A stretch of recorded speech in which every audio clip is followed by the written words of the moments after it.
I'm a property developer, but I understand we've got a housing crisis which has been brewing for 30 years. So don't be surprised this housing crisis just happened all of a sudden. It's been brewing for a very long time.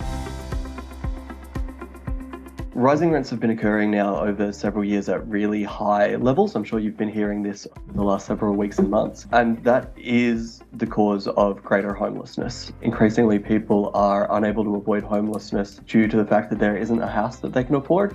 Homelessness services are finding it really difficult to pair people with a home that's appropriate and affordable for them and available. And yeah, as people are trying to exit homelessness as well, they are finding it difficult to do so as there aren't homes that people can afford. It's a cause of increased homelessness in Victoria. There's so many existing buildings lying empty, waiting for the next development cycle.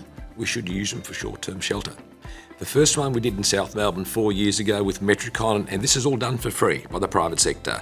We refurbished 32 rooms out of a 52-room aged care facility. In 4 years, the YWCA has helped 125 women over 50 stabilise their lives at no capital cost. We're now doing this in Sandringham, in St Kilda, at 31 rooms in South Melbourne that the Better Living Group did. We're on Current Affair, all been doing for nothing as our contribution to help vulnerable Australians. What we see in Victoria is an expansion of apartment buildings and denser forms of housing in the CBD and the immediate surrounds, and then not a big change in density in those inner and middle ring suburbs. So for example, I live 6 kilometres from the city. I'm within 300-400 metres of 2 train stations, 2 schools, a shopping strip and a freeway, and there is a single dwelling covenant over my street. You literally cannot subdivide the homes on my street. And any time a home goes up for sale on my street, the neighbours put out signs saying we will actively oppose any attempts to remove the single dwelling covenant. Lovely people, but they are definitely NIMBYs. And so what we see is that planning rules constrain what would otherwise be profitable opportunities to increase density in those areas, where our surveys show that certainly when you ask people what sort of housing they want and you give them real world trade-offs, so they're not able just to say, well, I'd like a six-bedroom house in Toorak with a tennis court and a swimming pool.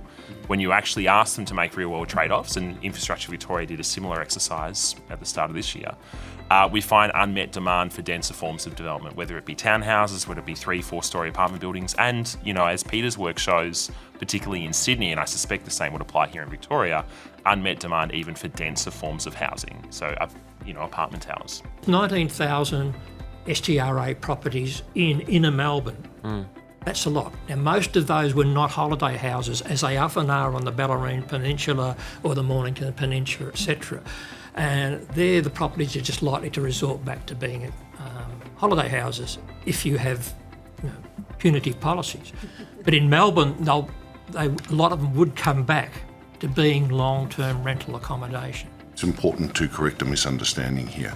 Even if we accept that all those houses could be turned over to from short to long-term letting, they will not be at a price point that will address the affordable housing mix, and they are not in locations where the need is greatest. It's easier to run an additional tram every day than it is to sort of build an entirely new road network out to a greenfield area. We can reduce government spending per capita on infrastructure. We can actually make money through windfall gains and taxation there, and we can increase the tax base within the city. It's a revenue positive proposal that also allows more homes to be built where people want to live and enables a greener city, a city where more people are able to take active transport, to take public transport.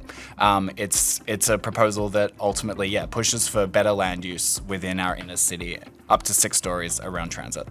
The order and the reason for these towers being chosen first is we have stock ready to go. We have stock literally across the car park in Flemington, and the numbers align almost exactly. We have about 360 units that are in the 2 towers in Flemington, and we have 360 units coming on board with the ground lease model 1, and they should be available between October and Christmas. So let's say Christmas. As stock comes available, it is entirely sensible for us to say, well, let's make sure when that stock becomes available that we use it to be able to keep people connected to community.